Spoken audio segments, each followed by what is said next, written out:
Welcome back to my TuiTube channel. At that family dinner, you could almost feel the pride radiating from my brother's chest as he leaned back in his chair, a grin spreading across his face. The meal had barely started, but he was already in the mood to share. "I sold my little house for $300,000, he bragged, eyes sparkling. "Finally made some smart decisions, huh?" The table erupted in applause, my mom's hands clapping so hard I thought they might break apart. Even my dad, typically quiet, gave him a nod of approval. "Finally making smart decisions," my aunt added, her voice dripping with admiration. "Good for you, son. Finally getting it together." Everyone at the table seemed to agree. This was it, the big win, the moment my brother had been waiting for. It was as though he'd cracked the code of life. Sell a little house, rake in a big sum, and you're officially a success. They cheered for him as if he'd just won a lottery ticket. I said nothing. I didn't join in the applause. I just smiled. That was all I could do, really. Because what they didn't know, what none of them could possibly know, was that the truth behind that sale wasn't as bright as the numbers on paper. You see, the house wasn't just a simple home. It had secrets. Its foundations were built on a history that no one talked about. The previous owner, an elderly woman, had died there under questionable circumstances. The paperwork, the deeds, everything had been redone in a rush, no questions asked. The law, in its silent wisdom, hadn't caught it yet. But I had. I knew exactly what my brother was getting himself into, but I kept my mouth shut. I could have warned him. I could have told him how the buyer's lawyer had practically begged me to keep quiet about what I knew.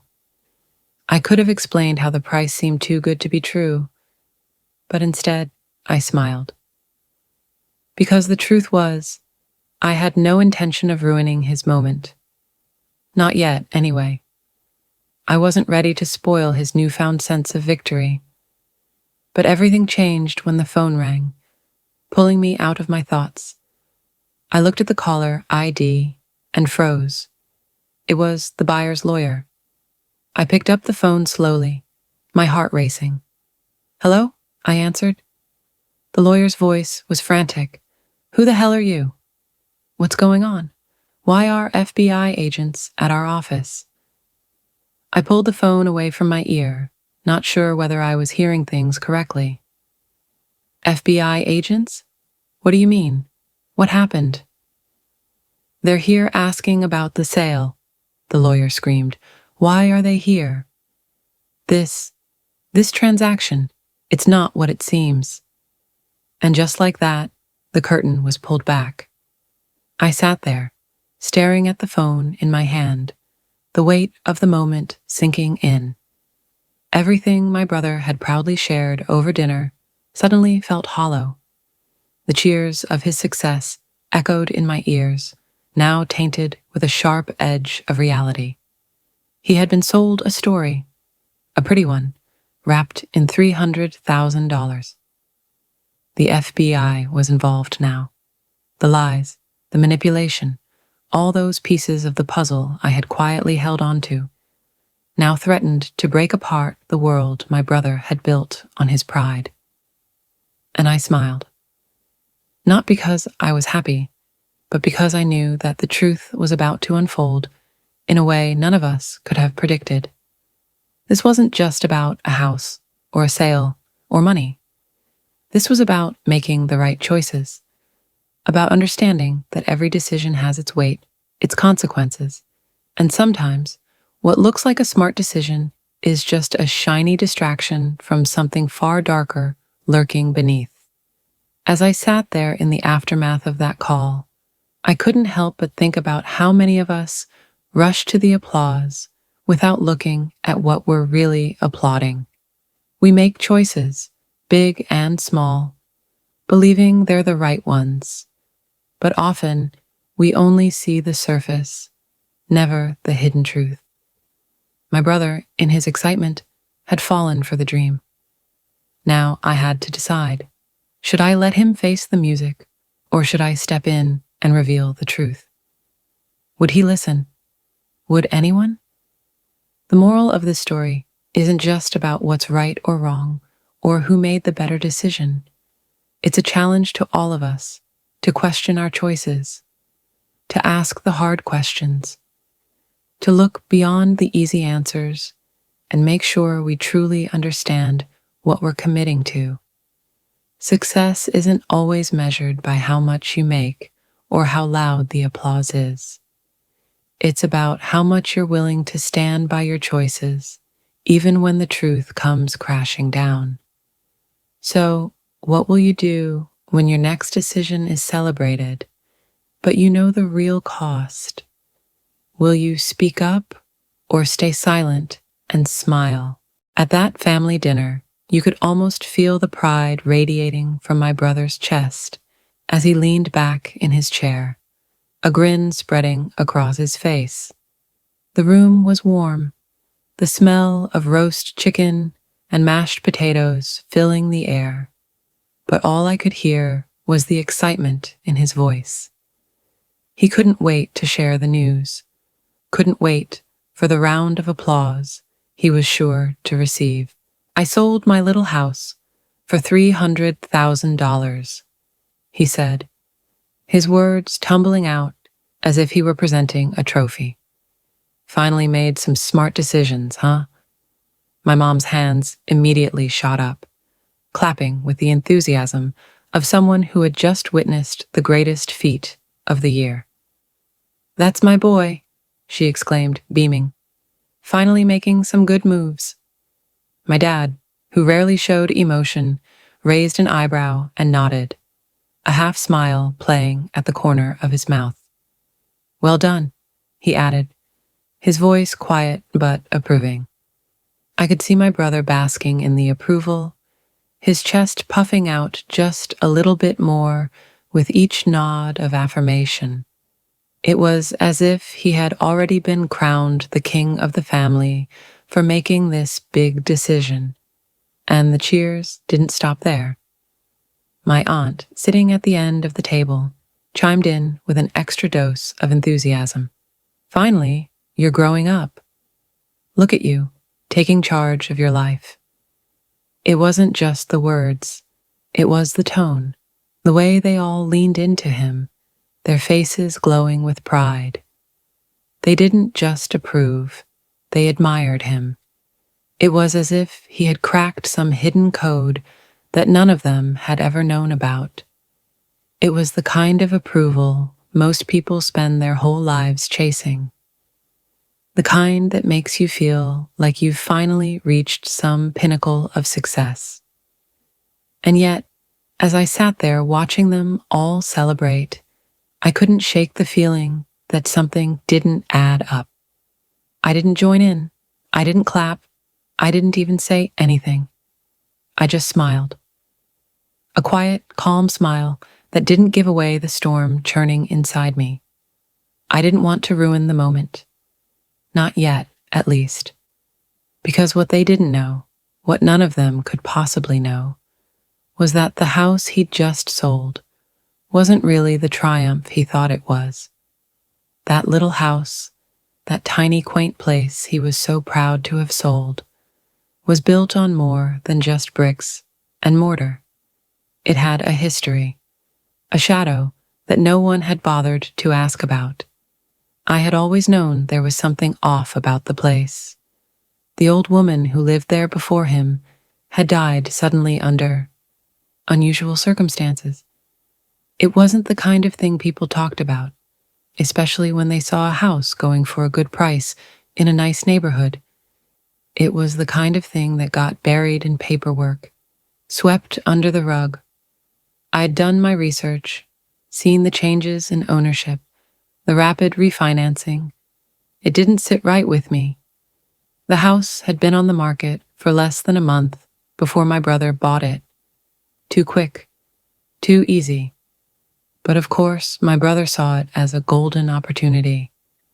He didn't ask questions. He didn't dig deeper. It was a decent house in a decent area, and the price was more than reasonable. It was a perfect deal. Or so he thought. I could have told him everything. I could have pulled him aside and said, "Look, I know what's going on here. There's more to this sale than you realize." But I didn't. I just let him go on believing in the easy narrative. I let him feel the glow of victory, bask in the cheers. I smiled because, honestly, what good would it have done to shatter his illusion? What could I possibly say to make him understand? But then, just as the plates were being cleared away and the conversation shifted to other topics, the phone rang. I glanced down at the screen and saw the buyer's lawyer's name flash across it. My stomach twisted, the air suddenly thick with tension. I didn't know why, but something about that call felt like the crack in the dam, the first sign that everything was about to come rushing to the surface. I picked up the phone slowly, trying to steady my nerves. "Hello?" I answered, my voice neutral. The lawyer's voice came through, frantic and sharp. "Who the hell are you?" they demanded, barely giving me time to speak. "What's going on? Why are FBI agents at our office?" I pulled the phone away from my ear, my mind racing. FBI agents? I blinked, confused, not sure if I was hearing correctly. FBI agents? I repeated, my voice a bit shakier now. "What do you mean?" "What happened?" There was a moment of silence, and then the lawyer's voice came through again, even more panicked than before. "They're here, asking about the sale. They're asking about the property, about the paperwork. What the hell did you do? Why are they asking about you?" I felt my chest tighten. What had happened? What had gone wrong? I'd known the sale was suspicious, but this was something I hadn't anticipated. The FBI didn't just show up for nothing. They didn't show up because of a bad investment or a hasty decision. They showed up because there was something much deeper going on, something dangerous that no one had even begun to suspect. The truth was unraveling, fast, and my brother was at the center of it. He had walked into this deal thinking he was making a smart move, and now that little house that had seemed like such a simple win was spiraling into something far darker than any of us had imagined. And all I could do was sit there, still holding the phone in my hand, listening to the lawyer ranting, trying to make sense of what was happening. I glanced over at my brother, still basking in his self-congratulatory glory, and I could feel my lips curling into that same smile again. The one that no one understood. The one that said everything without saying anything at all. Because the truth was, I knew exactly what had happened. I knew exactly what was going to unfold. But I also knew that there was no easy way to break it to him. He had already stepped into the spotlight, already declared his victory. I couldn't take that away from him. Not yet. But soon enough, he'd have to face the truth. What had seemed like a simple real estate deal, a quick win, was about to explode into something much more complicated. What he thought was a smart decision was, in reality, a trap that was about to reveal itself piece by piece until there was nothing left to hide. And as the chaos started to unfold, I couldn't help but wonder how many other people out there were living with the same illusion. How many were celebrating victories that were built on lies? How many were being applauded for decisions they didn't fully understand? I didn't join in. I didn't clap. I didn't even say anything. I just smiled. A quiet, calm smile that didn't give away the storm churning inside me. I didn't want to ruin the moment. Not yet, at least.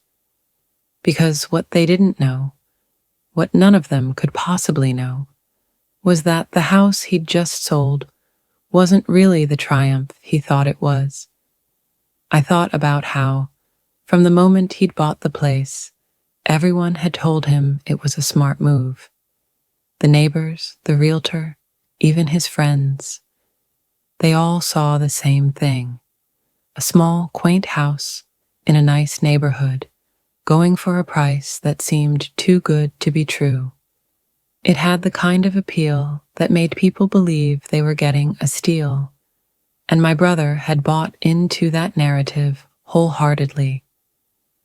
The truth was, I had been around long enough to know that things weren't always as they seemed.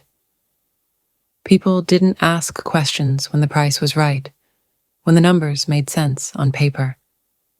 But I had learned to look beyond the surface. I had learned to trust my instincts, even when no one else seemed to notice the cracks. The house wasn't just a house.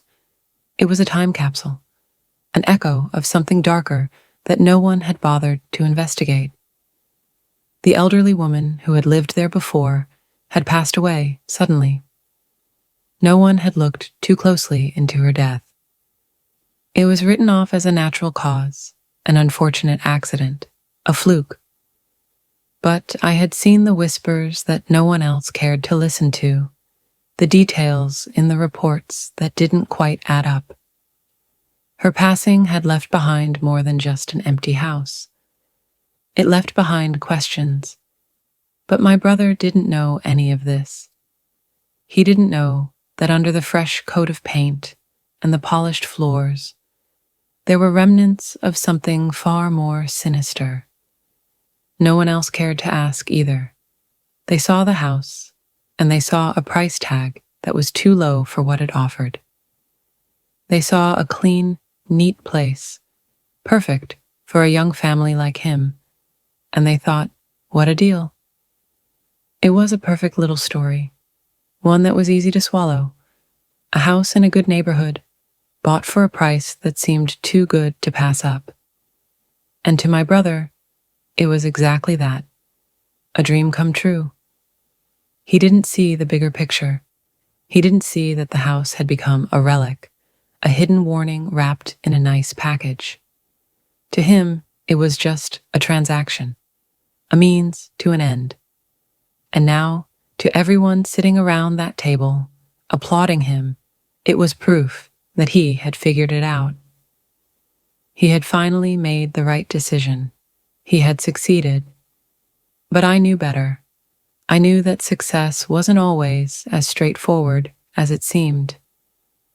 I knew that sometimes, when everything looked perfect on the outside, you had to dig a little deeper to see what was really going on beneath the surface. So I stayed silent. I didn't want to be the one to ruin his moment. I didn't want to be the one to point out that what he thought was a win might very well turn into a disaster. I didn't want to take away his sense of accomplishment. He had worked hard for this moment. He had fought for it. And in his mind, this was the reward for his efforts. But I also knew that no matter how hard he tried to ignore it, the truth had a way of catching up with you. And when it did, it didn't care about your pride or your happiness. It just arrived. As I watched him bask in the glow of his success, my mind was already on the next step. I wasn't sure when or how, but I knew that this moment would come back to haunt him. It would come back in the form of a question, an investigation, or something far worse.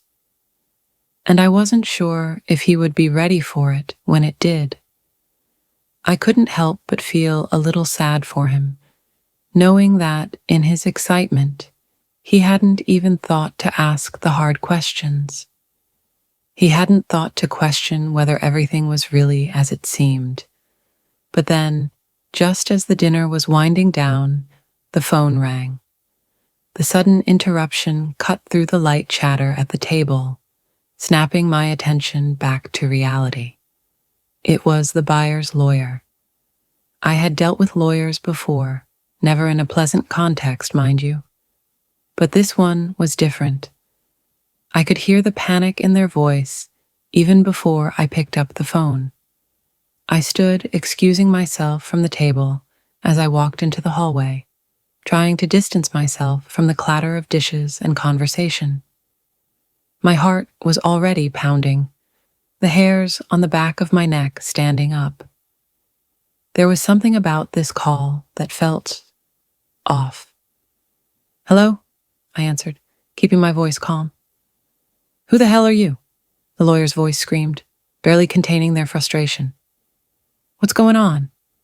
Why are FBI agents at our office?" I froze. FBI agents? My heart skipped a beat. I hadn't expected this. I had no idea what had triggered their involvement, but it was clear from the lawyer's tone that this wasn't a simple misunderstanding. "What do you mean, FBI agents?" I asked, my voice steady despite the racing thoughts in my mind. "What's going on? Why are they asking about the sale?"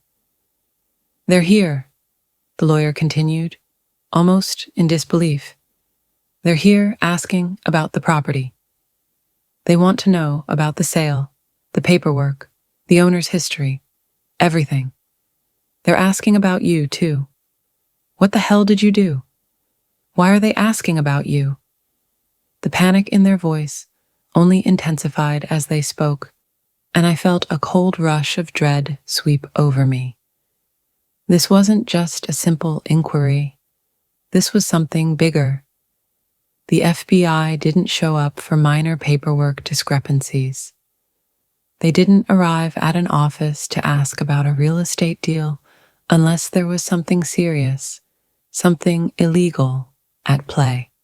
The pieces were starting to fall into place in my mind, and I could feel the reality of the situation starting to settle in.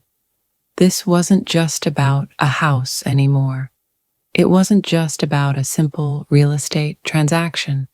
It was about something much more complex, something no one had bothered to see, something hidden beneath the surface, waiting to be uncovered. And as I listened to the lawyer's frantic words, I realized that my brother had unwittingly stepped into a much darker world than he could have ever imagined. He had thought he was making a smart move, but the truth was, he had walked into a trap, one that was now about to unfold in ways no one could have predicted. I looked over at him, still sitting at the table, laughing and joking with the family, completely oblivious to the storm that was brewing on the other side of the phone. He had no idea, and part of me wanted to warn him, to say something, to pull him aside and tell him to stop, to take a breath before everything spiraled out of control. But I couldn't, not yet, not until he had to face the reality himself. I smiled again, the same quiet smile I had given him earlier. It was the only thing I could do, the only thing I could control in a situation that was already slipping beyond anyone's grasp. And somewhere deep inside, I knew the truth. Nothing would ever be the same after this. The dinner ended, the plates cleared away, and the laughter faded into the background of my thoughts. As I sat there, still replaying the conversation with the lawyer, I couldn't shake the feeling that everything was about to change. For my brother, for me, for all of us. The truth had been buried for so long, but now it was clawing its way to the surface, impossible to ignore. Later that night, I found myself staring out of the window, watching the world outside settle into the quiet of the evening. The phone call, the panic, the whispers of something much larger than a simple real estate deal. It all felt like the calm before the storm. My brother, oblivious to the mess he'd walked into, was in for a rude awakening. The bright future he saw before him was about to be shattered by a truth he hadn't even begun to understand. Part of me wanted to tell him everything, to spare him from the fallout that was coming. But then I realized some lessons can't be taught until you're forced to face them. The house, the sale, the FBI, they were all part of a bigger story. It wasn't about money or success or applause. It was about understanding the weight of our choices, the things we don't always see, and the consequences that always follow.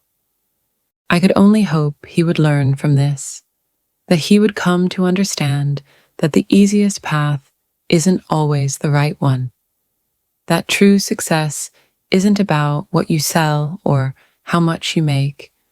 It's about making decisions with your eyes wide open. And as the night deepened, I smiled again, this time with a little more understanding. Sometimes the truth doesn't come with a warning. It doesn't announce itself neatly at dinner tables or through casual conversations. It sneaks in, unexpected, and makes you question everything you thought you knew. All I could do now was wait for the fallout.